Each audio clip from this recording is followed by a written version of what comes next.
Oh, yeah! You know what time it is. That's right, it's time for the Eddie and Webby podcast! Yo, I'ma bust out some theme song action for you. Check it out. The Eddie and Webby show is the place to be. They're talking about beer and pickleball and technology. So if you didn't know, now you know. 'Cause it's time for the Eddie and Webby show. On today's episode, Eddie and Webby see if they can drink a gallon of milk in an hour.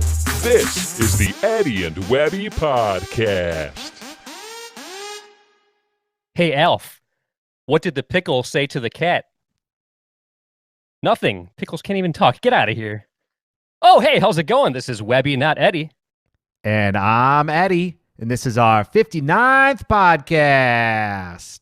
Oh, yeah, episode number 59, and once again, we have a great guest joining us. We'll be debuting part 5 of my training session with DJ Howard, and we just got a lot of great pickleball discussions heading your way. That's right. We also might have a promo for an upcoming video that we're going to be airing early next week, right, Webby? That's right. Oh, man, you guys are not going to want to miss the promo and the video that's coming up soon. That's right. Guys, we are live. We are live on Facebook. We are live on YouTube. And for the 3 people that care, we are live on Twitch. This is meant to be interactive. So throughout the evening, if you have questions or comments for the guests that we're going to have, or for us, even though we've learned that nobody cares about us, all you guys care about are the guests, which I get, especially given who our guest is going to be tonight. But if you do have questions, let us know. Throw it in the chat, and we'll bring them up. Right, Webby? Yes, we will get to as many questions as we can, so bring them our way, and interact. We love interaction. That's right. You know what else I love, Webby? What's that? Twitter comments. Ooh, Twitter. Man, Twitter has been blowing up like crazy lately. It's just insane. So let me go ahead and pull up some random Twitter comments from the Twitter sphere. Here's one from Al E. Shakiz. Eddie and Webby, having Christine McGrath on your show was an epic way to kick off a new season of the podcast. Keep up the great work. Awesome. Thank you. Oh, that was nice, Al. Thank you. And yeah, I agree. It was a blast having Christine McGrath on the show. Great time. Let's do another Twitter comment here. Here's one from Peter Poacher. I wonder if Eddie and Webby will ever challenge a pro player again. They looked like absolute fools against Kyle Yates, so for their sake, they probably shouldn't. Oh, man. Yeah. Come on. That was like 6 months ago? Come on. You haven't given that up? I mean, nobody's forgotten about that, I guess. I will promise you this, that Webby and I will be taking on a pro again in the future. You can count on that. Yes, we are definitely going to keep on challenging the pros, and just stay tuned for that. Let's do one more comment here on Twitter. Here's one from Jay Lennow. Eddie and Webby, I absolutely loved the pros asking pros questions segment when Christine McGrath was on your show. I really hope you keep doing that. Well, thank you for that comment. And yeah, that was a very popular new segment, and I do think we're going to keep that going. We're definitely going to have that going tonight. You got to stay tuned for that. That's right. I really like that segment. I thought it was cool. Yeah, I thought it was a blast. I love the fact that the pros in pickleball are willing to submit questions for our guests. It's awesome. So, eventually, I feel like we're not even going to be needed on this podcast. We'll just we'll have the pros do our jobs for us, and they'll probably get way more views too. That's right. But I think it's fun. I think it's a fun little segment that we like to do, and I promise you, we will be doing that tonight. Anything else, Webby, before we want to bring on our guest for the evening? Just one thing I wanted to bring up. I don't know if you saw the Live with Lauren APP show last night, but that was a pretty great show that they had, and they featured our buddies from Jigsaw Health. I don't know if you saw that. I did, yeah. I saw that Jigsaw is going to be the hydration and nutrition sponsor for the APP tour, so that's pretty cool. I'm very excited for Patrick and Ashley. They're definitely doing a lot of great things within the pickleball world. And I've been using their products lately. I don't know about you, Webby. Have you been using them? I actually have tried it recently, and I do want to clarify here, we are not sponsored. The show tonight is not sponsored by Jigsaw Health, but I feel like you just can't avoid hearing about Jigsaw Health, so I decided to give it a try, and I got to admit, I liked it, and I dig it, so good stuff. Yeah, we're not being paid to say this. Honestly, we're just fans of them as a company. We love the videos they put out.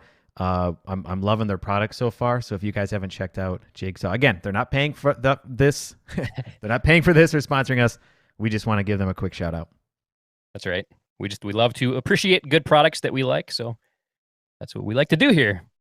That's right. The other thing we like to do is we like to bring on guests, right, Webby? Oh, yes. I love getting to the guests, and I think now would be a perfect time to do that. Awesome. Well, tonight's guest is a pickleball legend and has been in the sport for a while now. His pickleball resume includes being a 2-time TOC gold medalist, a 2-time U.S. Open champion, and an 11-time USA national champion.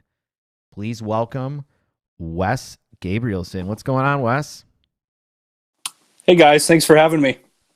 Man, we are excited to have you on. I don't think that introduction really pressed home enough that I consider you to be a legend in pickleball. Putting you on the spot, do you what do you feel like goes into being a legend in this sport? Well, I don't consider myself a legend in the sport. That makes me feel a lot older than I am.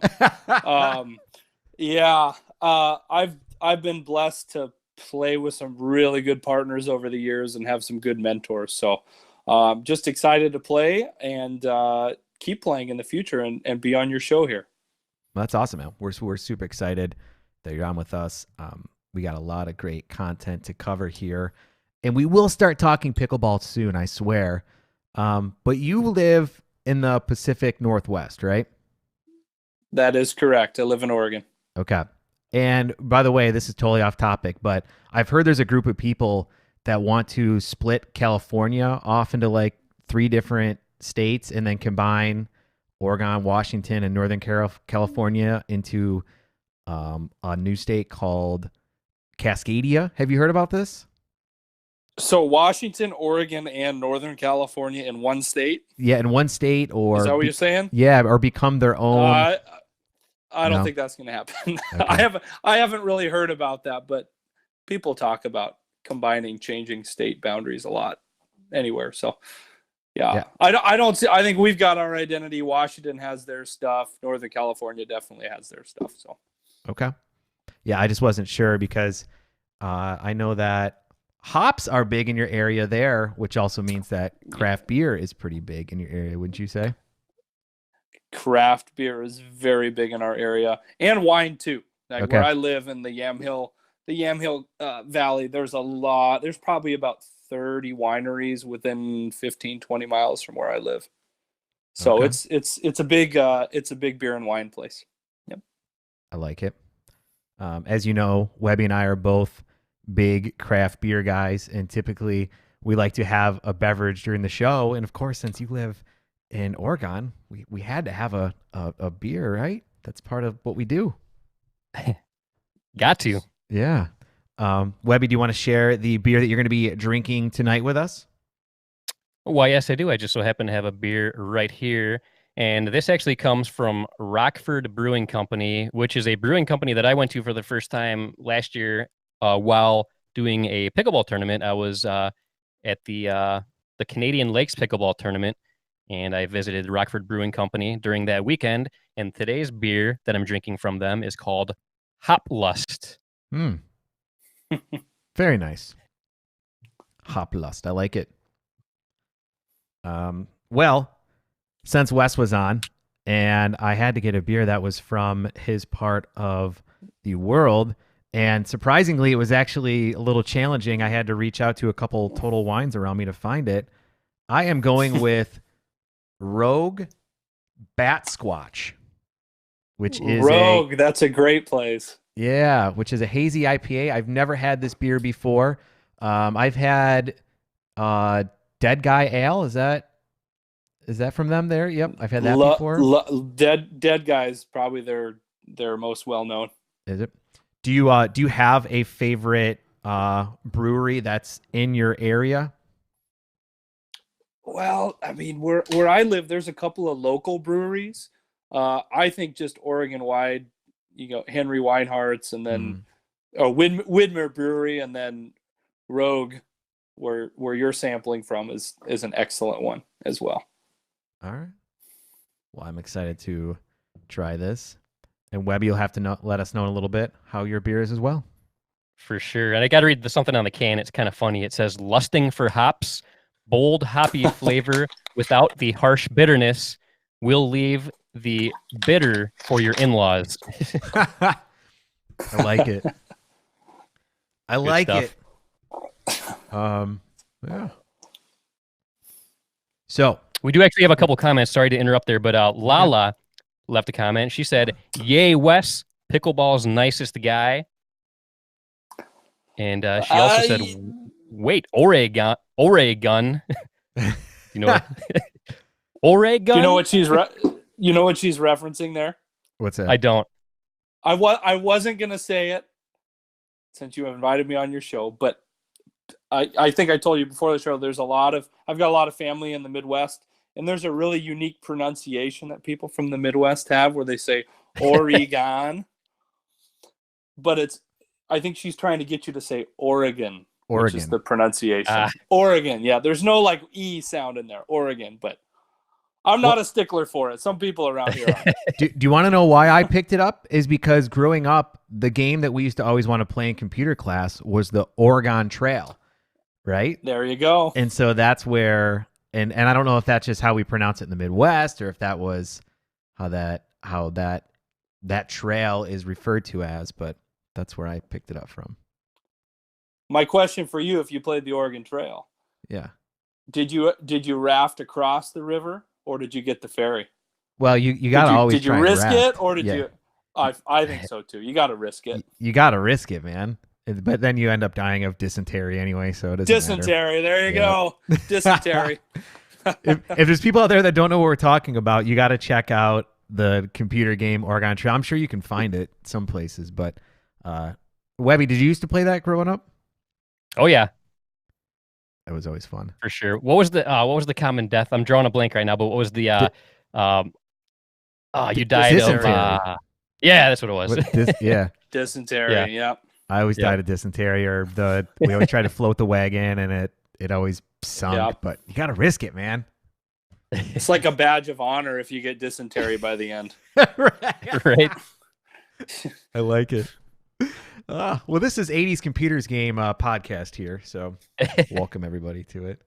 No, yeah, that's okay. So remind us throughout the episode tonight. Oregon, is that right? Or minus the E, just go Oregon. Oregon. It's almost like you put Oragun. Oregon. Oregon. Okay. All there right, you go. That's perfect. I think I can do that.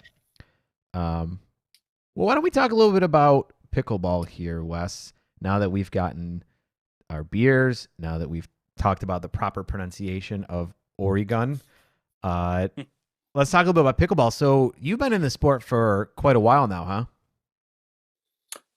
Tournaments for about 8 years. Yeah, I think 2012. Yeah, just wrapped up year 8. Okay. And then before tournaments, did you play recreationally a lot? Yeah, so we actually in as far back in middle school and high school, in PE classes we played pickleball, but there was no dinking. We were playing tennis with the wood paddle, and we used to use the Dura indoor ball. They have an indoor ball on the it was really hard. We play singles, really hard to serve and score a point because you just couldn't return the return. But played that, and then actually in college, I played tennis in college, and when we would have a rainy day, we'd audit the pickleball class. So I played a lot. And then 2011, a good friend of mine and was a doubles partner in tennis, Christine Barksdale, who's an amazing pickleball player. We were on a USTA team in Arizona at Nationals, and she said, "Hey, on our off day, do you want to play pickleball?" And I said, "Oh, I love pickleball. I haven't played for 3 years."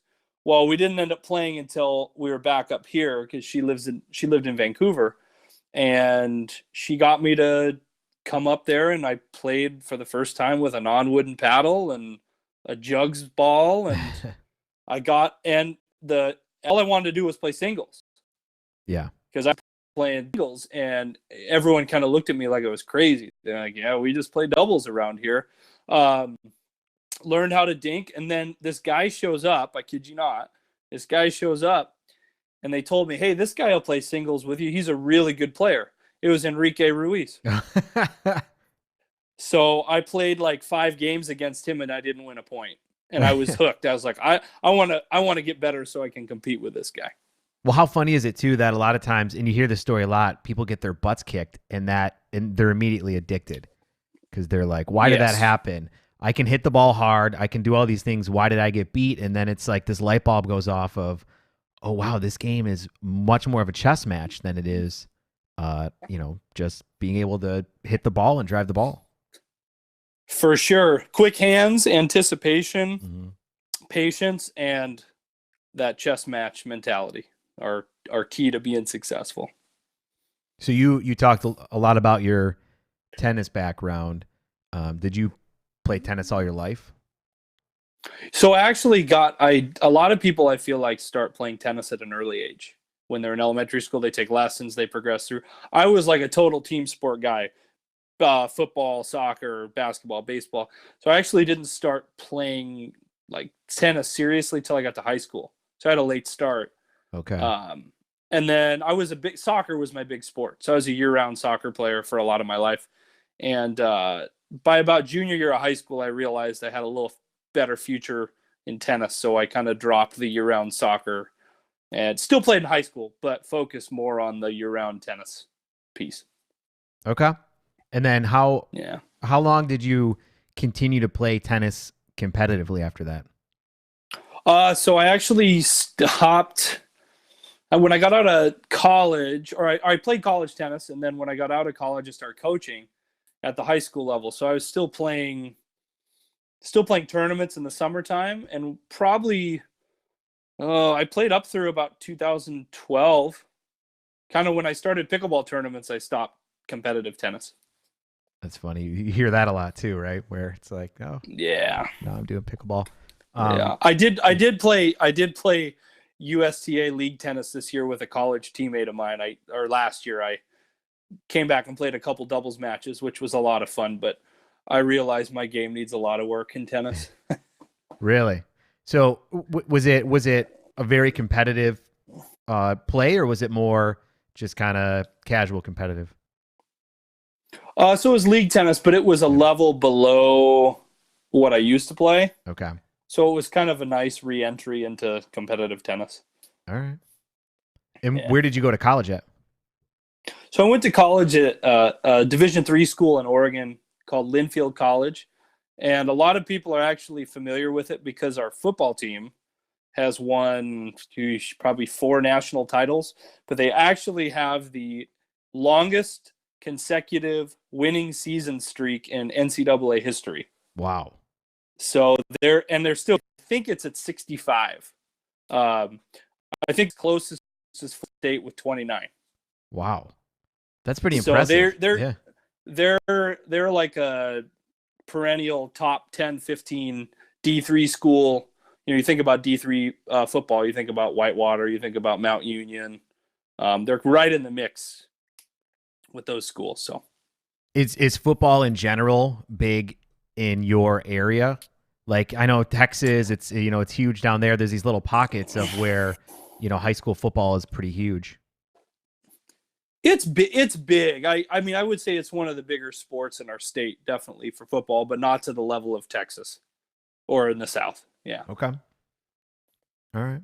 But yeah, so I went to that college, and then I actually still live in the town, McMinnville, where the college is located. Okay. And you're also a teacher and a tennis coach at the high school there, right? Yes, I teach history, and then I coach the boys tennis team in the spring. Okay. So how is that? Like, how was the transition from being a player to a coach? And what, like, how do you even get into that? So my dad was a longtime high school coach. He was coached soccer, softball, hockey, and my mom coached my youth team. So I was around coaches a lot growing up. And I used to teach tennis lessons when I was a college student, and I just loved working with kids. So the transition wasn't too difficult. My parents were also teachers for 30 years, so that it's a family business. Gotcha. I love working with kids, but if you ask a longtime veteran teacher, what are the 3 greatest things about teaching? They'll tell you June, July, and August. Because you get the summer off. But it's fun. And the wonderful thing about coaching is you think back to your youth sports, you think about all the fitness and the sprints and stuff you had to do. You don't have to do any of that. You get to make your players do all of it. That's awesome. Yeah, that's I used to hate conditioning back in baseball and football. That was the worst. Yeah, and for me being a soccer guy, like we probably run more as a high school tennis team than most of the teams we play, because I just have that soccer mentality. So we're fit. We'll compete and we'll be fit. That's always my goal. That's good. Do you also find that by coaching also kind of keeps you in a very active environment where maybe if you weren't, it wouldn't be as big of a priority? Yeah, it does. It's interesting. I feel like because with coaching, you're always on the go and you're moving around. And with tennis, you're also feeding a lot, so you're being active consistently. But I definitely get my coaching weight on during the season. I have to work it off when summer starts. It's not as active as I want to be, but it keeps you busy. Teaching keeps me busy too. Okay. And then also, do you find that, because you talked about feeding, right? Do you? Yeah. And Webby and I, we don't have any tennis background at all, right? Except for like going out on on courts when we were kids, maybe, and banging the ball around. Right. So we kind of came into this without really any tennis background. Do you find that even feeding the balls while you're coaching helps you with your pickleball game? Oh, absolutely. I feel like when it's tennis season, I maybe play pickleball once or twice a week on the weekends, or maybe after or before work in the morning. But I don't get to play like I do all summer. Mm-hmm. And so just by hitting, but I do hit a lot of tennis balls. I'll hit in with some of our top kids and realize I need to play more tennis to compete with them. But by doing that and having a little faster paced ball coming at me, the transition to pickleball is usually a little bit easier, because it kind of keeps me in that pattern of having good reaction time and moving side to side. All right.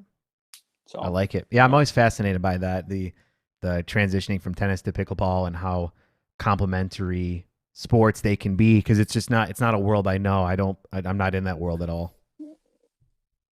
You got to do it consistently. That's the thing. I know a lot of people that teach tennis and pickleball going back and forth. If you don't go back and forth consistently, I feel like it's harder to go from pickleball to tennis than from tennis to pickleball. If that makes sense. Yeah. Going from heard that pickleball to before. tennis is more difficult. Okay. Yeah. Cool. Webby, what's going on in social media land? Oh man, we're getting a ton of great questions here. I'll just read a few of them for now. You were just talking about tennis and pickleball, the relation between the two. So we got one from Melinda Dexter. She said, does Wes enjoy tennis or pickleball better? And then she also wants to know, do you like doubles, singles, or mixed best? So I enjoy playing pickleball more. I don't coach any pickleball, so I would say I would enjoy coaching tennis more. And my favorite event for pickleball would be doubles. Say men's doubles. All right. Great questions. Here's one from Lala. She says, how did Wes develop into being an ambidextrous player? Oh yeah, the asset, but also the affliction, as I call it. It's a unique upbringing. So my parents discovered at a young age when I was playing baseball that I like to throw with both hands. So parents actually got me a mitt for each hand.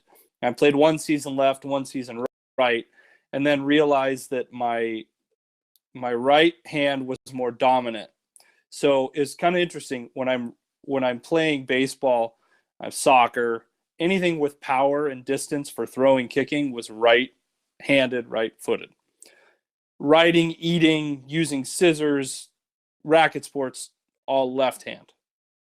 So when I got into tennis, I was serving right-handed and I was hitting left, and I didn't realize it. And my coach was like, "Why are you switching hands? This is the weirdest thing I've ever seen." And I didn't realize, because I ended up throwing right-handed. So it was more natural to serve a tennis ball right-handed because it was like a throwing motion. And then I would switch and hit left. So when I got to pickleball, I just did the same thing. It's weird. I played tennis left-handed, but when I feed a tennis ball, I feed it right-handed. So when I switched over to pickleball, I thought feeding or serving a pickleball is a lot like feeding a tennis ball. So I'm just going to do it right-handed, and then I'm going to switch over to left. Interesting. Yeah, that is interesting. Yeah. And it helps, but there are plenty of moments, and some of my contemporaries will tell you they can find some spots where they can get me switching and get me in trouble. So nice. We got a question here from your buddy Steve Peranto. It's actually more of a comment, not a question. He said they love him at McMinnville. He also teaches the history of rock and roll. Really? Yeah, I created a history of rock and roll class that's in my 4th year.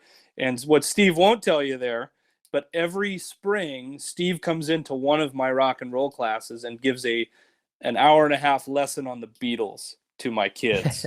So we love having Steve in there. He brings his guitar, no puppets, but he brings his guitar in, and he sings, and he does this game with the kids, and he brings in all the album covers, and they love it. So nice. I enjoy having him come visit my kids. That's awesome. I've got to ask, did he, when he sings, does he do any of his Beatles parodies about, like, does he do any pickleball songs in the form of the Beatles like he did on our show? No, but I usually try to preface it, and I'm like, Steve, don't talk about pickleball when you come in. Like some of the kids know that I play. If I have some of my tennis kids in class, they know that. But I'm like, Steve, it's just my nature to not talk about it. And he always slips up every once in a while. He's like, he plays a lot of pickleball tournaments. I'm like, thanks, Steve. Well, I could just imagine. I could see him like struggling so hard not to bring up pickleball while he's there with the kids. He does talk about how we met, because kids will ask him, like, how do you know Mr. Gabrielsen? And he's like, well, we played pickleball together. And then he usually stops, but sometimes he's like, well, nationals last year, this happened. And I'm like, okay, Steve, here we go. Well, I bet he says that hoping that kids are going to be like, pickleball? What's pickleball? Tell me more. I have a feeling that's like his bait to get into the pickleball discussion.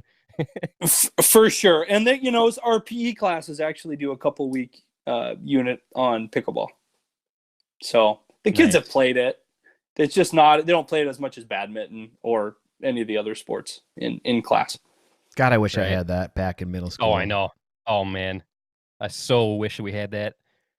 I get so jealous when I do hear about some of the schools that do have it, but oh well. Let me just do a couple more comments here. We got so many great ones coming in here tonight. Here's one from Rodney Langley. He says, it was great seeing Wes and the Deaconator play together. I agree with that. I had a fun time playing with my buddy Steve in Florida. We might actually have some video of that to show in a little bit here, just so you know. Some highlights. He's a beast. He's like a brick wall. The guy is mentally and physically tough, and a great human being first and foremost. So I had a good time with him. Nice. And I'm going to read one more for right now. This is from Stacy Deacon, and she says, "Hey Wes, do you feel safe? I heard the wall blew over." Oh, geez. I feel like there's a story there. Yeah, well, without getting political, we talked about our current president a lot when I hung out with Steve and Stacy in Florida. So we were talking about the wall a bit and our views on the wall. So that's where that comes from. But I do feel safe, Stacy. I do feel safe.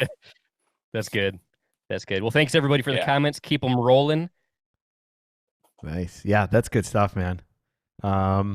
Which is funny actually, because I think I saw you after all the play was over at that restaurant or bar in Bonita Springs, or no, in Punta Gorda, excuse me, after the World Pickleball Championship was over. Yeah. You were nice enough to come over and take a picture of our group. It was, that was fun. It was like that long, I think that was the last day. Yep. That was the one that, I mean, we probably wrapped up. We played our semifinal match at like 10, and then we got out of there by 10 at night, I think. And that was one of the only places open. Yeah. So you guys, you were there with Scott and a bunch of people who helped run the tournament. That was fun. Yeah, it was a fun little place. Pickleball Global crew there. That was a good time for us to kind of hang out for a little bit and celebrate, all the hard work and everything that went into it. So that was cool. I was planning on waiting until later to talk about the World Pickleball Championship, but since it came up now, we might as well. You played with Steve Deacon in men's doubles, and you also played with Anna Lee in mixed doubles. Yeah. What was your experience like at the World Pickleball Championship?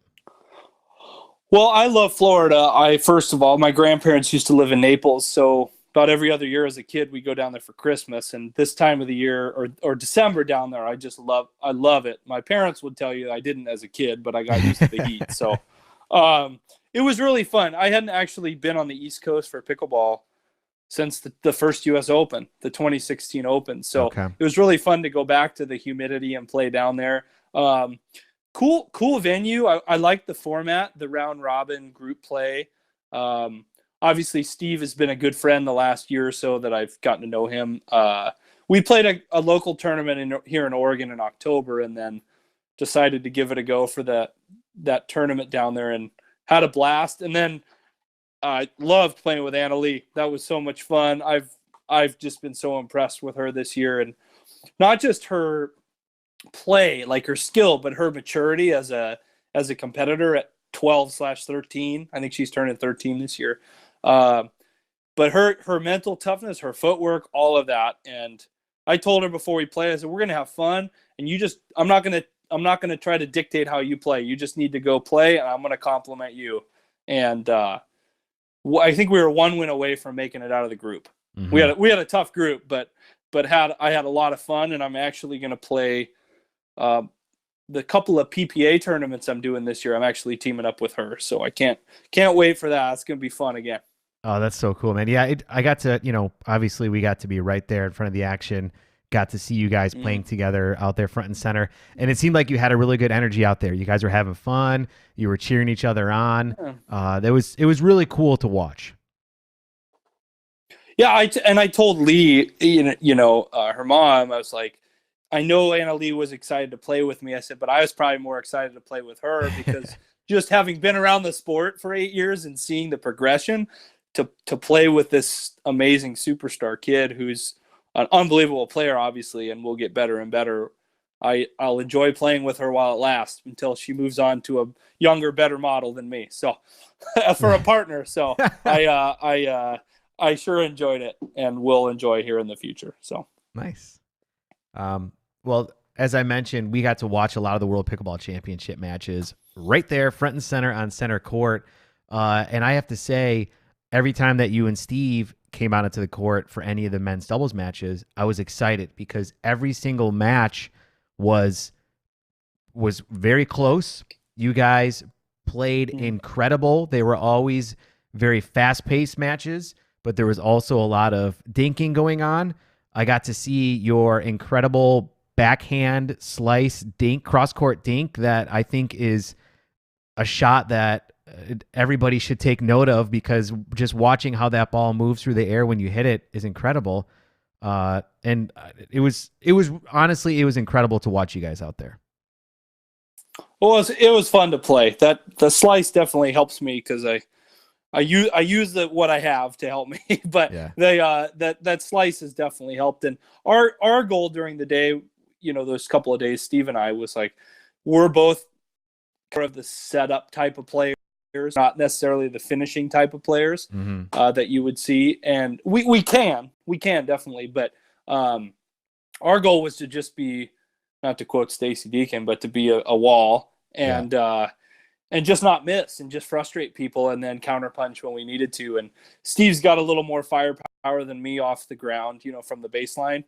And so we got into a little groove where he would drive the ball and I'd crash the middle and, use that. But I think we finished 4th in a tough field and had a great, would love to get on the medal stand, obviously, but played well enough to be on the medal stand and had a good experience.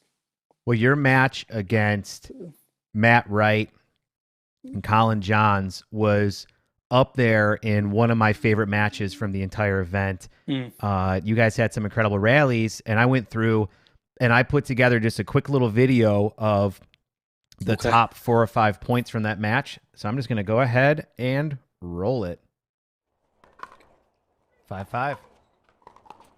This is a really close back and forth. I mean, the score has been 2-2, 3-3, 4-3, 4-4, 5-5. And this is just, there's no separation between these two teams right now. I wonder what the difference down the stretch is going to be, because this is just one game to 15. So one of the teams is going to figure it out and unlock that key. Or get the key to unlock the lock. I'm sorry. That's what I meant to say. Look at Wes holding down the fort while his buddy Steve Deacon went for that Ernie. That's good stuff right there by Steve Deacon and Wes Gabrielsen. Wes just holding down the fort while Steve went and got a drink of water after that Ernie. 11-9-1. This game is just so close, back and forth.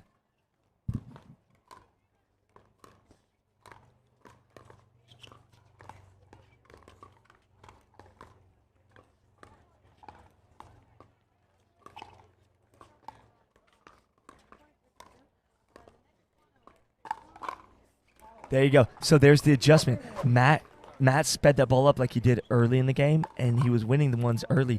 All of a sudden, Wes is sitting on that, ready for Matt to speed it up.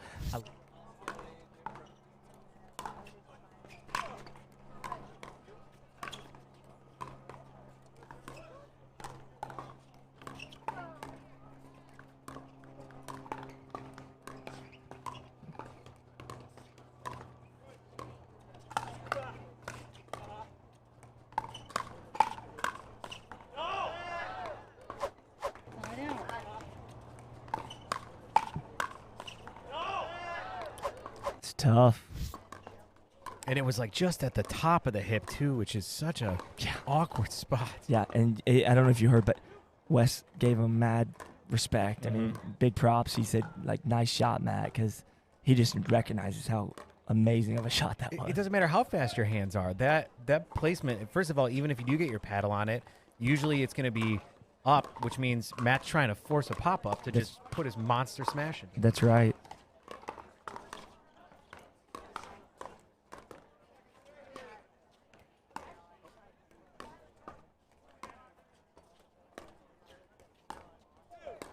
You see everybody being very careful right now. Nobody really wanting to make the mistake. Boy, I tell you what, Wes hit that with some...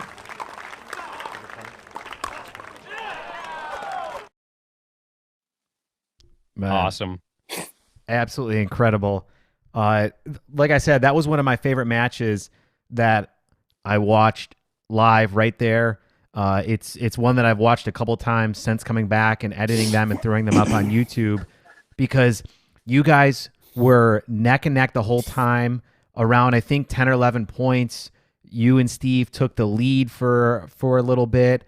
They did come back and they ended up winning, but talk to me about that match. Is that one of those matches where you leave feeling disappointed because you lost, or did you feel like you guys just gave it everything you had and they just happened to come out on top? Well, I think it's a little bit of both. It's like we're all four of us are so flippin' competitive. It's like I felt really good about how we played, but having that 14-11, 14-12, Steve and I are wired pretty similarly where we're pretty analytical. And so when we're kind of thinking about the match afterwards, like, did you know we had 4 match points? Oh, I thought it was 5. So we reflect upon it. And then when we played them in the bronze medal match, the last match of the tournament, they beat us in 2, but it was similar to that where Colin and I are going cross court all day and then trying to create chances for our partner. But I felt well about how we played, but there were definitely moments where we realized we could have done some things differently, and it leaves a little bitter taste in the mouth, but not too much, because like you said, the quality was good, and I think where we struggle sometimes as competitive athletes is you may come off a match and think, oh my gosh, I just got beat 11-3, 11-8, should have been closer. And then you go watch the match and you realize, oh, the play was pretty good. You just got outplayed. And I think it was one of those moments for us.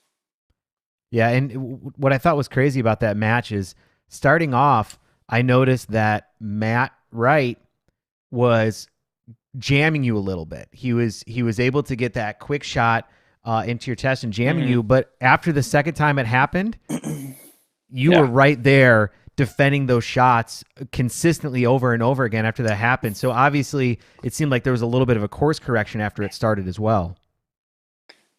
Yeah, and the thing that a lot of people would tell you on your show, and I'm sure you've heard it, we play against each other so much, and we play, like, I've played a couple tournaments with Steve. I've played like 4 with Matt. Hopefully with Colin one day. We were going to do one, but the tournament got canceled here this next summer. But anyways, we all kind of it's almost like there's no hidden tricks. We all kind of know each other. It just depends on kind of those margins, like you said, how well Matt's hitting that ball here, even though I know it's coming. And then it's a matter of course correction and who's executing better. You could, and I think anyone would tell you this. You look at the top 30, 40 men's doubles players out there. We all kind of know everyone else's style and what they do. It's just a matter of defending it and counterpunching it. Yeah. Oh man, that was incredible. Everyone has everyone has new stuff that they're working on, obviously, but it's just a matter of who executes better.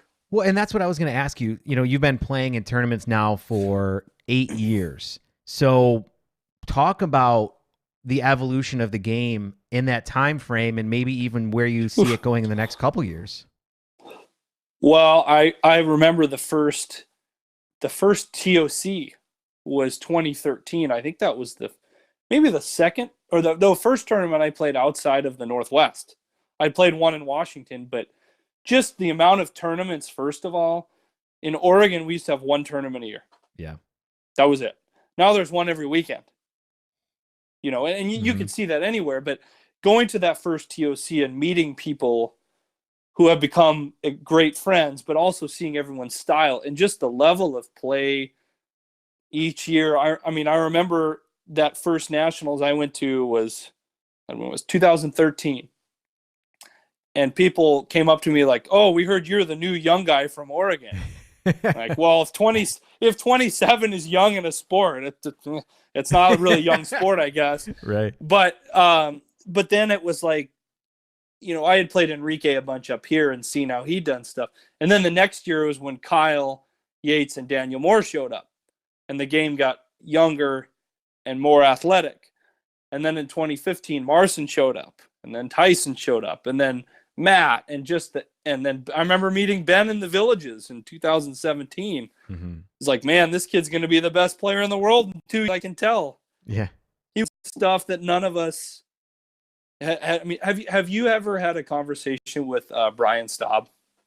No, never. Okay. He lives in the Villages, like great, awesome player. He actually won nationals that my first year, 2013. He won the men's open doubles, and then is always in contention in the senior bracket now. He and I looked at each other after playing Dan one game. We're like, this kid's gonna be the best. I mean, it's just I knew it right away. It's just like it's a matter of time. His skills were there. So just to see that evolution, I've loved it. But also to have to work each year to stay, I don't want to use the word relevant, but to stay at that level. I love that, having to face that loss or work on something and have to get better. Everyone's gotten better. Mm-hmm. You know, Kyle would tell you when he and I won nationals in 2016, like the way everyone in the field would destroy us in 2016. Right. Yeah. It's just gotten better and better and better. And that's just the nature of the sport.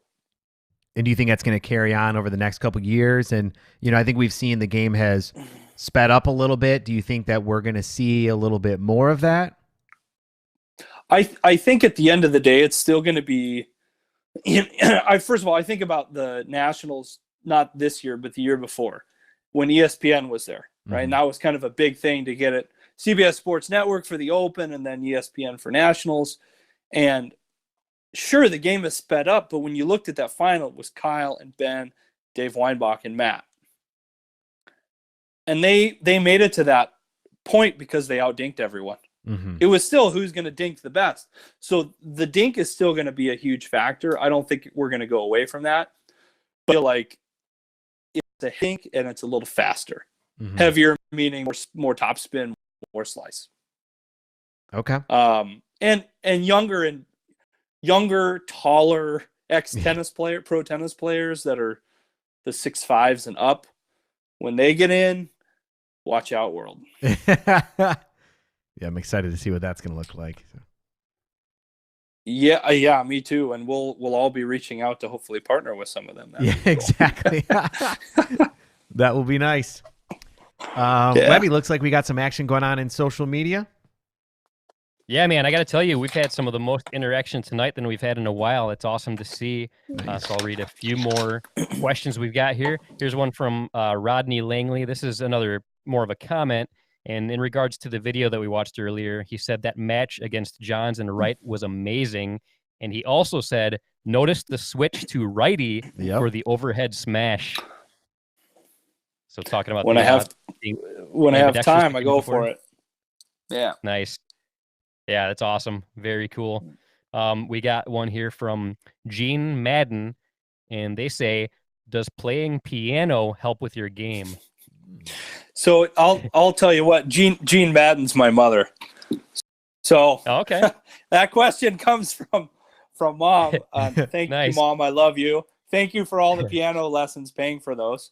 I played piano, and I think the ambidexterity is helped by playing piano, without a doubt. But I will give a shout out to my mother again. My mom plays probably twice as much pickleball as I do every week. Oh, nice. Oh, really? And she's crushing it. She should be playing 3-5, but she's still hanging out in the 3-0 land right now. Come on, Mom. Yeah, just play up. Go to that 3-5 level. Push yourself. she's played some 3-5. She's awesome. She's into it. My dad plays a little.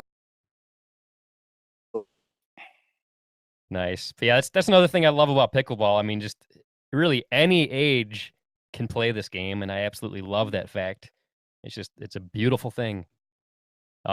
We got a question here from Sarah Lockett. She actually wants to know, how old are you?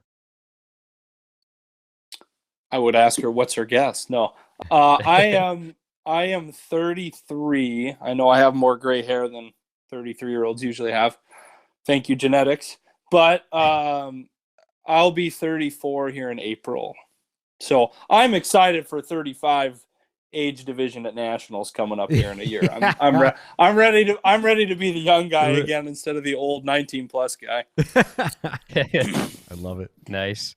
Now this is just more of a kind of a random thing, but I thought it was funny and I thought it was great to bring up right now. And this comes from Kelly Barish, who is actually my mother-in-law, and she says, I saw on a commercial tonight for Fix My Feet that they fixed the Achilles tendon of a man that can now go back to playing pickleball.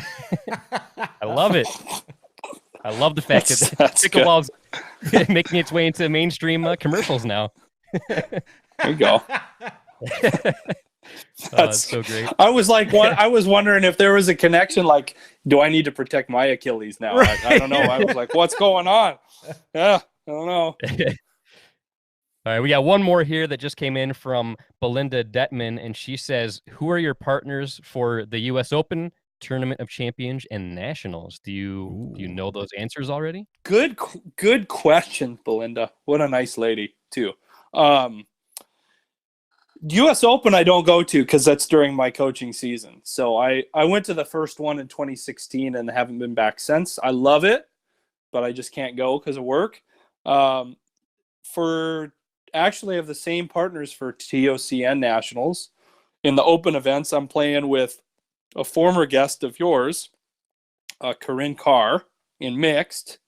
Played with her in a few of the Grand Slam tournaments. And then my Eric Lang here from the Portland area that is 6'5" animal, moves quick. He and Deacon got second at Nationals last year, so I'm excited to play with him. We get a lot of practice time together. So nice. Well, thanks for the great questions, everybody. Keep them coming. That's right. This is awesome, man. Wes, I got to tell you, we're getting a ton of interaction online. A lot of people asking questions, so that's good. Sounds good. Yeah. Now I feel like people are getting a little sick of me asking questions, and so last episode with Christine McGrath, we debuted a section called Pros Asking Pros Questions. Did I get that right, Webby? That is correct. All right. So we have a few questions here, very serious questions. We're gonna go deep here from from some of your friends in the pickleball world. Okay. The first one here is actually from your friend Annalie Waters. Okay, Wes, I have a very serious question for you, so get mentally prepared. Now, tapping paddles is standard after winning the point, and since we're playing together a lot next year, I was hoping that we could spice things up a little bit, and after winning a point, instead of tapping paddles, we can hit the whoa. Now, there are many variations I had at the whoa. Hit it like this, like this, like this, like this. So my question to you is, can you hit the whoa? And if you don't have any idea what it is, you need to start practicing so that we can do that in a match. So the question is, can you hit the whoa? Hey, what I'll tell her, I will, whatever she comes up with, I will do the whoa as long as I don't get hurt while doing it. Well, we actually have a video demonstrating how to hit the whoa. You ready for this? Sure. Let's go ahead and roll this. I'm gonna teach y'all how to hit that whoa, all right? So the first thing you gotta do, just just warm up with it. Think about I already know what he about to do. Then right, you do it, hit that, boom, boom.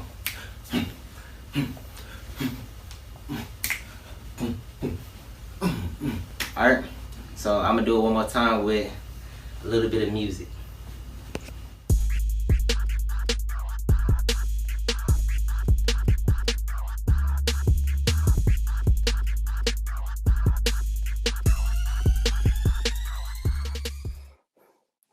So that's how you hit the whoa. You ready for that? I'm back and drill and get better at the whoa. How about that?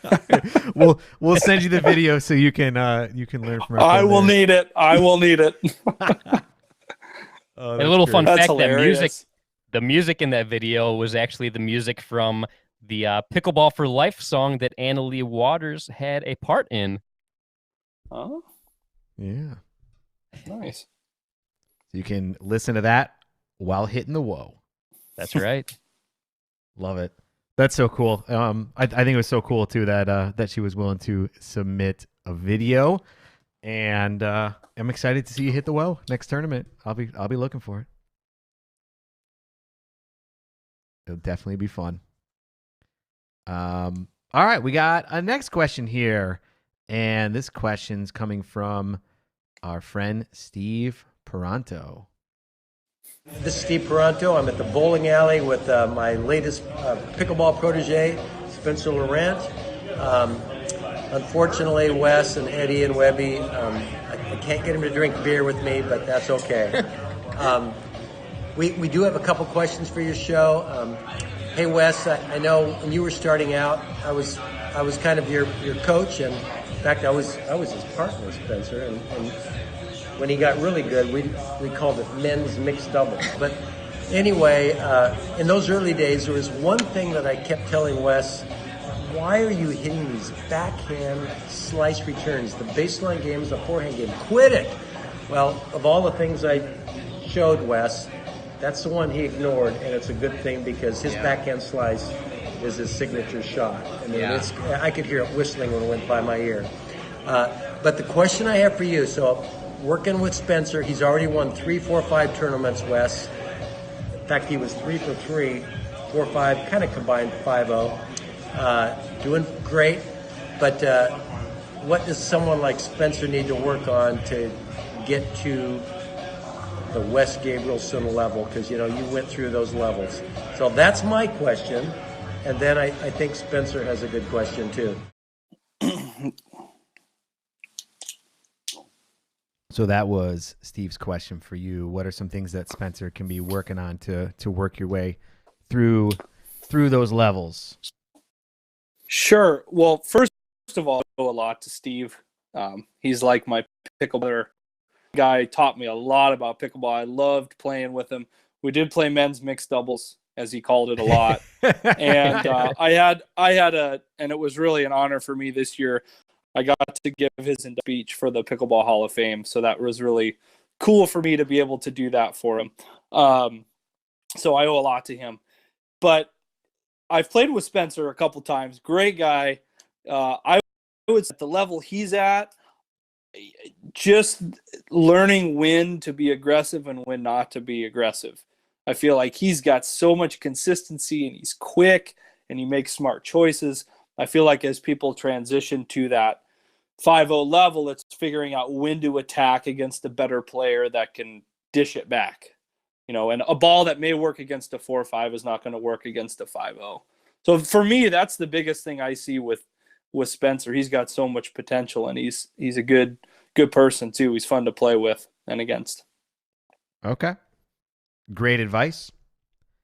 Here is the question then from Spencer. I have a question for you, Wes. So when we're cross-court thinking against each other, the one time we got to play together, how do you deal with or neutralize your heavy underspin slice dings? Because it's really tricky. That's my question for you, Wes. That's a good one. Because Wes he's left-handed, so Wes's sharp, abrupt backhand slice goes to people's forehands. Yeah. And I've noticed that forehand dings cross-court are very difficult for people, and I think Wes puts people in a tough position. Although I know Wes has played with people that he knows can handle it. So, Wes, what advice? Maybe he doesn't want people to know how to handle it. So we'll see if he answers this or not. But anyway, Eddie and Webby, thanks for having us ask these questions, and great having Wes on your show. See ya. See ya.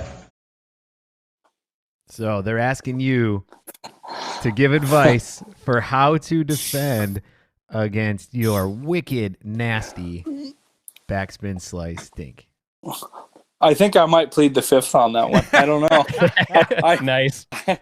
I may pull my social studies curriculum and teaching about the amendments. I may plead the fifth. I think I'm going to have a conversation with Spencer the next time I see him, and I'll tell him. Great answer. I do not blame you one bit. Or he can go ask. I mean, two people that I've played against that handle it super well cross court have always been Tyson McGuffin and Colin Johns. And if you know their game, you know what they do really well. So I'll leave it at that. All right. I like it. We have one more question here. Okay. And this comes from our friend Irina Terashenko. Oh, jeez. Here we go. Hi, guys. Are you ready for the Super Bowl? Go Chiefs. Wes, I have a question for you. I know you are a teacher and a high school tennis coach. So what is your favorite historical fact And what is your favorite motivational quote for your tennis players? So one thing I love about Irina is that she loves to have fun facts about people, right? So she wants to know, since you're a history teacher, what's your favorite historical fact? Well, I like the Chiefs classes that she had. All the Kansas City people are going to be happy with that, and the fact that I don't know if she realizes, but I'm a Packer fan, so I wish we were in the Super Bowl, but the Niners outplayed us. The first time I really talked to Irina at Nationals, probably 3-4 years ago, I loved the conversation, but she asked me so many questions about what history I teach and if I teach Russian history. And we talked for about Russian literature and stuff. And what a smart, well-read individual that she is. She is really bright, very knowledgeable. So it doesn't surprise me she asked a question like this. My favorite historical fact. Oh my gosh. That's a tough one. I don't know if I could pick, a lot of them are my nerdy music history facts that I tell my history of rock and roll. And someone may fact check me on the percentage because I may inflate it because I'm not a math teacher. But I think it is on 90-ish% of the Beach Boys records, they didn't play their own instruments. Really? The vocals, and there was a studio. This is a big long fact, I guess. The studio musicians were called the Wrecking Crew, and they consisted of people like Glenn Campbell played guitar, and Leon Russell piano, played on almost all of the Beach Boys tracks. They played on Frank Sinatra stuff. I always like telling my kids about that because they think the Beach Boys play all their instruments on every album. I always did. I always thought that. Yeah, well, they sing all the vocals, and then when they went on tour, they would play all the instruments, but it always sounds different. And actually, the one that my students like a little bit more is the 70s and 80s version of that is the band Toto actually played a lot of the instruments on Thriller for Michael Jackson. They played a lot of the parts, but that's my music fact that I like. I don't really have one fact that I really like above all the rest. Well, I think what was her other one? What was her other one? Wait, it was. I think it was something about what's the best advice you give to your tennis students or something. Oh yeah. Oh my tennis player. That was right. What's my big motivational line? Mm-hmm. Yeah. Oh, I always like to say you got to hit you have to visit a lot of valleys before you reach the peak. I mean, you gotta fail to succeed. So when I get players to try a more conventional grip than maybe an unorthodox one that they've grown up using, and they're so competitive that they want to win the rally game, but said you got to sacrifice winning to get better at the stroke. So you got to go to a lot of valleys before you hit the peak. I guess that would be. Nice. And win the last point. People ask me advice. Pickleball, what do you need to do? I win the last point. Win the last point, yeah. Nice. Yeah. I like Great stuff. But, very good advice. Webby, what's going on on social media, man? Got a couple great ones here. Here's a comment from Sarah Lockett. She says, I love this new segment. And thank you for that. I couldn't agree more. Man, how awesome is this with the pros asking questions of other pros? I love it too. Yep. And we plan on keeping that going for as long as we can. Here is a great question from Ted Bryson. He says, how would Wes help a mid-level player understand that even though they can reach or hit a ball, that sometimes it's better to let it pass through to their partner? Sometimes they can reach a ball, but let it go to their partner? Is that what I heard? Yeah, I think if I understand correctly, I think he's saying even though you can reach it, there are times where it's probably better to let it go to your partner so they can hit it. So maybe if they're in a staggered position, like someone's up at the net and someone's back a little ways, instead of poaching to let it go. That's what I'm thinking. Is that kind of where you think he's going? I feel like a lot of it has to do with balance. balance and ball location. It's like if you're leaning to the right, but you have long arms and you can reach and hit it, you probably shouldn't hit it if you're going the opposite direction. And I think a lot of it has to do with ball height, the location of the ball. If it's up and floating, go for it. It's a missile firing across low over the net, let it go. Mm-hmm. Yeah. For sure.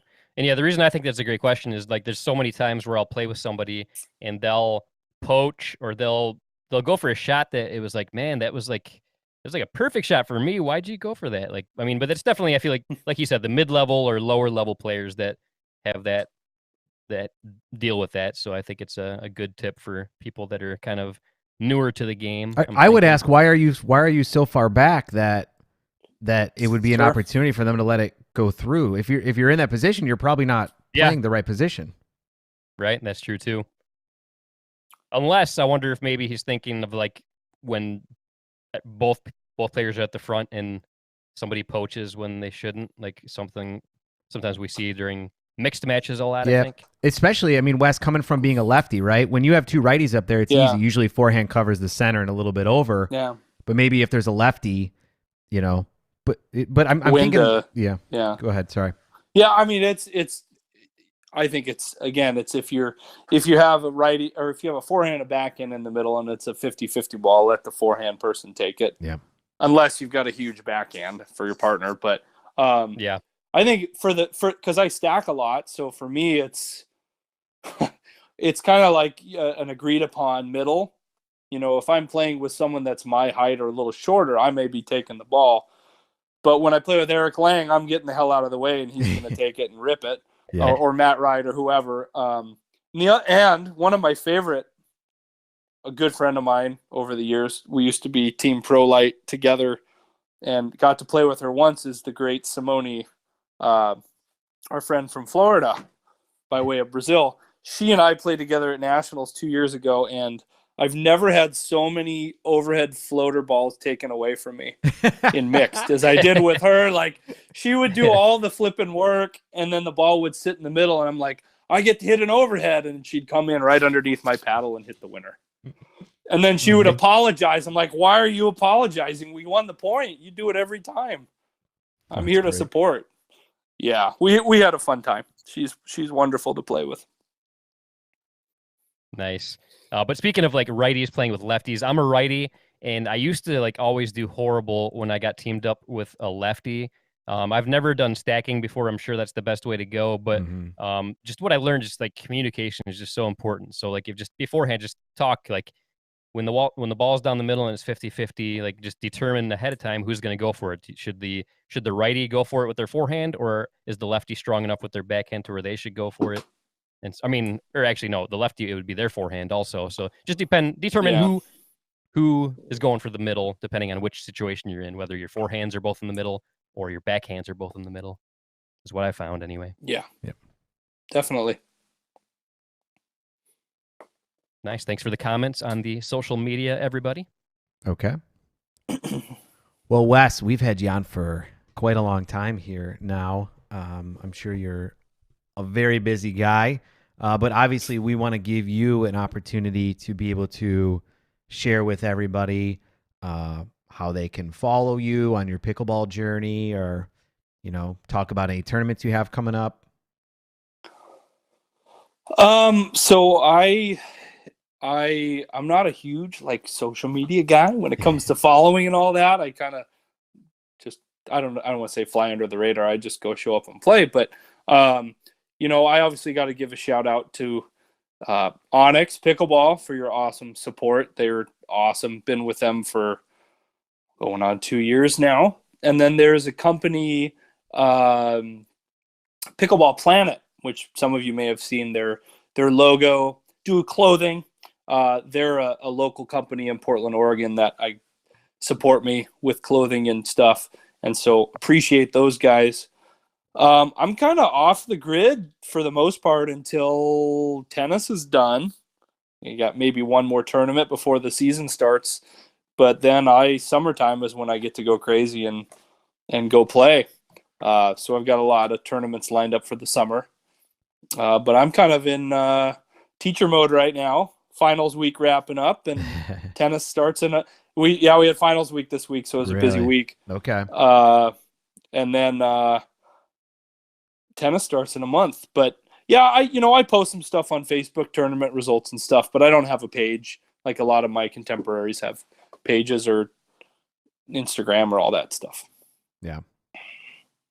Well, but yeah. All right. Well, that's the thing. You can always take a look at the results for a lot of these tournaments.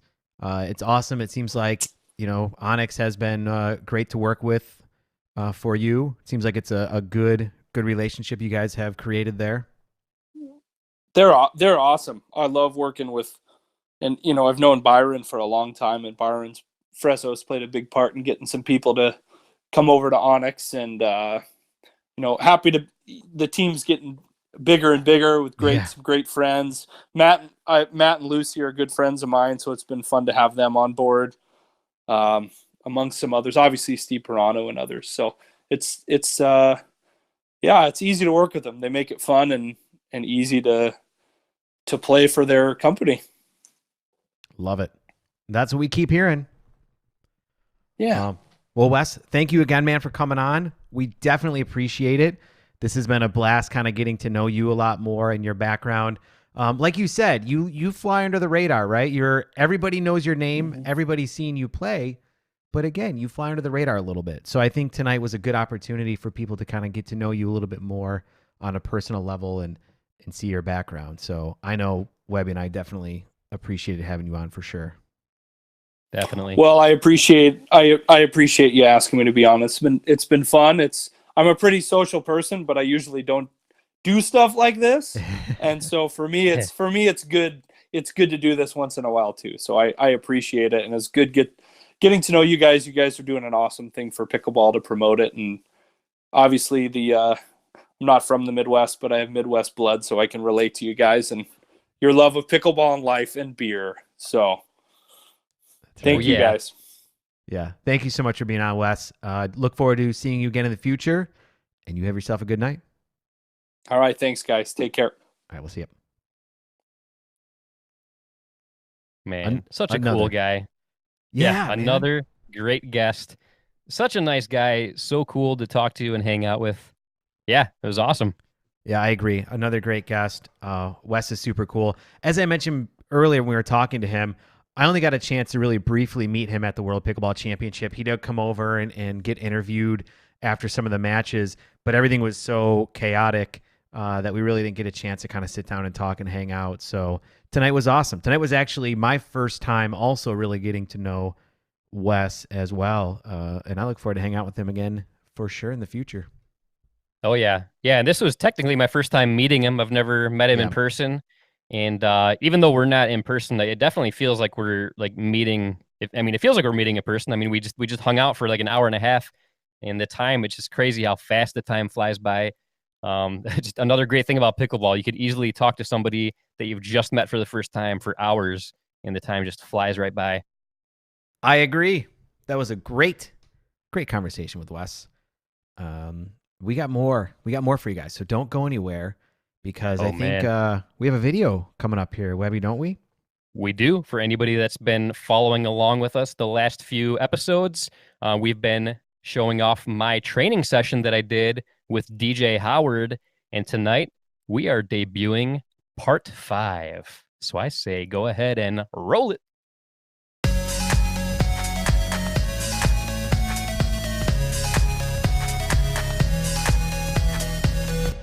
And I call this the forgotten shot, the fourth shot. If I hit a good third shot drop, how do you respond to that? I've never heard anybody talk about a fourth shot. I don't think I have. All you ever hear is third shot, right. Third shot, dinking, even third fifth shot effort. I hear people talk about fifth right. shot. Right, well, the fifth shot, drive the third, drop the fifth. Yeah. Which is fine, but how do you counter it? If you don't know how to counter this, if you keep hanging it up, guess what? I got you beat. Yeah. Right? Yeah. So a lot has been talked about the third shot, creating opportunities for yourself. Well, and the highest level players, they understand this. They know they have to hit a good fourth shot to deny that other team from coming in, right. Or at least deny them from coming in as fast, right? So you just got to be able to stop. If I'm coming in, keep it down. If I'm back, push me down. Right. Does that make sense? Oh yeah. Yep. Oh, look yeah. at that. That's instant improvement right there.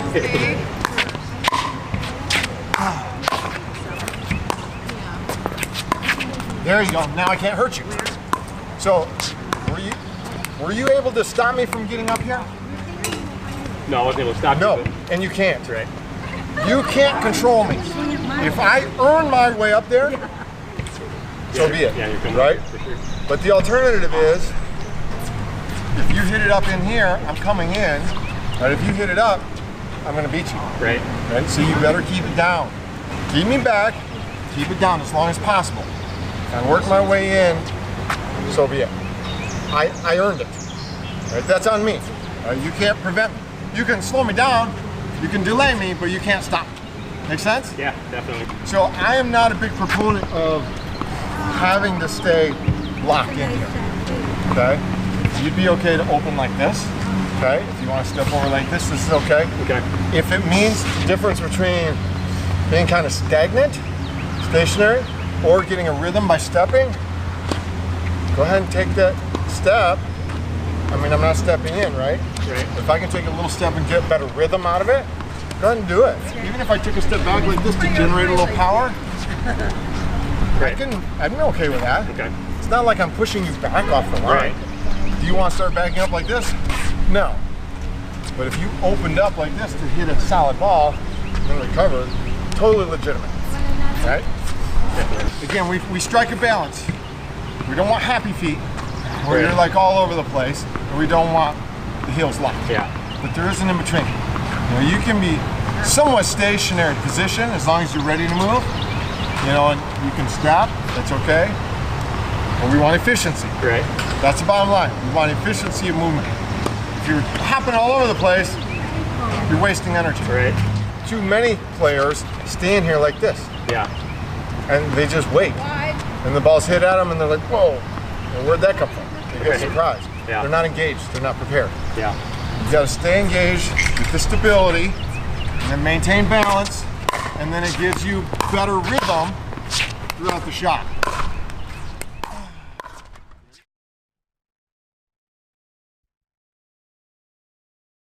And some more great stuff from DJ Howard. Thanks again, DJ. And it's crazy, man. Like, this is the 5th installment, and we're going to have at least 2 more. And this was all from one training session I did with DJ Howard last summer. And it's just like the tips just keep on coming, and it's great stuff. And yeah, what he talked about was great. The 4th shot, like nobody ever talked to me about the 4th shot. Like, for I'd say about the first year and a half I played pickleball, it was always 3rd shot, 5th shot, but nobody really mentions much about the 4th shot, like you said. Yeah, I agree with you. It's definitely an under talked about shot, but it's very important because I think it depends on what you're given. If you're given a high ball, you better do what you can to keep them back, right? If it's where you can take it out of the air, you still want to be able to give it to, where you're trying to keep them back. But if you leave that ball up and they have a good drive shot, that ball's coming back at you hard and fast. So oh, yeah. It's a very important shot. Oh, for sure. And then the thing that he talked about like not having to keep your heels locked, like that goes back to like bad advice that I got when I first started playing, because there were people that told me, like, once you get to that line, lock those feet in position and just make sure you get in that ready position, keep your paddle up, and you'll be good. Oh, my God. Like, but like DJ said, sometimes it is better just to get that little step to give yourself more power, better momentum and stuff like that. It's Which just is better position too. Like that's exactly. That's so stupid. Yeah, it's funny. Like the more we play and the better advice and the more experience that we get, we learn how much bad advice we got when we first got started in this game. You know what? That's something we should talk about during Dinking Around tonight, because we don't have anything planned. I think we should talk about that. We should talk about bad advice that we've gotten and what we've been able to do to correct it. What do you say? I like it. Let's do it. So, guys, what that means is stick around, because after the podcast is over, we're going to be going right into Dinking Around with Eddie and Webby. And you could potentially be able to come on the show. All you need is a smartphone, a laptop, and good internet connection. And it would be preferable to have headphones with a microphone or earbuds Yes. or AirPods or whatever. But if you're interested, send us a DM, slide into those DMs with us, and maybe we can get you on, right? Oh, for sure. Absolutely. And Leslie White, she just left a comment and said, keep him back is what I say to you on the 4th, Webby, remember? And that is absolutely true. And I've got to give a huge thanks to Leslie White because she helped my game improve drastically over the last 3 or 4 months. She's one of the people that helped encourage me to go ahead and start doing 4.0 tournaments. After my first 4.0 tournament, she sat down with me and watched all the footage from the games, which wasn't much because we went 0-2 out. But anyways, she it doesn't matter. That doesn't matter, though. Right? That means nothing. That's beside the point. But anyways, I mean, but still, I mean, how awesome is that? She agreed to sit and watch my gameplay footage with me, and she would point out the things I did right, point out the things I need to work on. And it was such valuable information, and I can't thank you enough, Leslie, because it's absolutely helped my game tremendously. Every time I play with people that I haven't played with in a while, they comment on how much better I've gotten, and yeah, it's great. Leslie's awesome. Gotta love Absolutely. Leslie. Well, there's one more thing we wanted to be able to cover today before we end the show and go into dinking around with Eddie and Webby. And I don't know, Webby, how do you want to set up this video here, man? Oh man, all I gotta say is the people at Trxx, they should probably be nervous because if you like trick shots and if you like things that are extreme and you like pickleball, this video that we're about to drop, it's gonna be hot. It's gonna be very hot, and we've got a little sneak peek of what we're talking about. That's right, and I'd say I should just roll. You want to do the roll it? Roll it.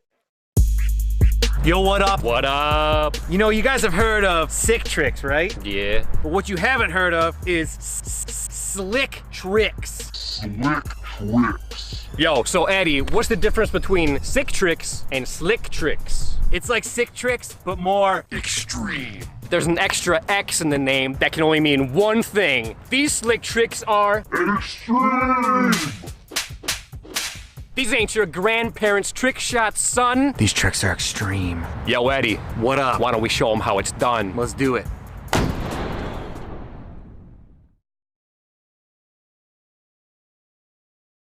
Oh yeah. That's right. Slick Tricks. Volume 1 dropping next week, right, Webby? Yep. Keep an eye out. I think we're gonna drop it on Monday. How does that sound? Does Monday seem like a good day for it? I think Monday's good. Yeah. I So like everybody Mondays. just keep your eyes open on Monday. You won't know when, but just keep your eyes open. And if you follow our YouTube or subscribe to us on YouTube, follow our Facebook, follow us on Instagram, you'll be notified of when that's going to drop. And we're going to drop it like it's hot. That's right. Shameless plug alert. Yep. Go on to YouTube, subscribe to our YouTube channel, hit the notification bell, because you guys need to know when all this awesome content is coming out there. We just dropped World Pickleball Championship matches live from center court, right? So you get to see the best in pickleball playing against each other at the World Pickleball Championship with amazing commentary, amazing camera quality, amazing instant replay powered by PaddleTech, amazing net cam action when the camera worked because it got a little rained on, but that's okay. We're not worried about that. Go check it out, man. Go check out some of those matches. In addition to that, you have some of our music videos. You have our podcast. You have our tournament play. You have our experiences at the Beer City Opens. And I say opens because we have videos from 2 years of it, right? What else do we have out there? Oh, man, just goofs and spoofs. But anything you could think of. But seriously, like the whole purpose for a YouTube channel, we want to spread the awareness of pickleball. So we want to show awesome matches, but we also want to have some fun. We want to get people that maybe don't know what pickleball is. We want to get some fun videos out there that maybe get people's attention, and maybe they'll laugh about it. Maybe it'll spark their interest. And that's the whole purpose for our channel. We want to share the love of pickleball, and we just hope we can get it out there for everybody to see. That's hopefully right. They enjoy it. Shameless plug is over at this point. Yes. Webby, that was episode 59, and I got to tell you, man, that was freaking awesome. Hell yeah, man. And I'm loving the pros asking pros segment. Again, that was super fun. And yeah, we're going to keep that going, baby. And we appreciate you guys getting involved on social media. Those are some great questions and comments to Wes and about Wes. So thank you very much for that.